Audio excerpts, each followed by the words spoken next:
Mheshimiwa Governor, unajua sitaki nikikuja Tana River saa yote na kupigia kelele. Wewe ni rafiki yangu, tumeongea. Wewe pia ni governor, ni kama unajisahau wewe ni governor.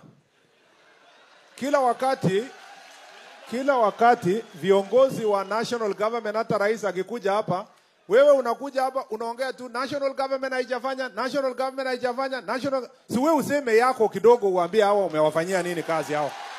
Yeah? Sema at least neno moja umefanya hapa na pale. Number 2, wewe unasema hii Tana River imewachwa nyuma, na unasema maendeleo iko chini. Kama uongozi ni kama hii yako ya kupiga kelele, si hao watu watakaa nyuma sana. Tuko na broad-based government. Mheshimiwa Prime Minister ambaye ni Raila Odinga, ambaye ni party leader yao, anakaa chini na Mheshimiwa Rais. Wanapanga maendeleo.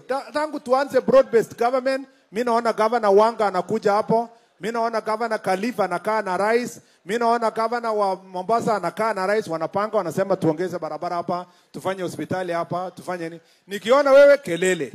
Wapi kelele? Rais akikuja hapa kelele. My friend, let me tell you something.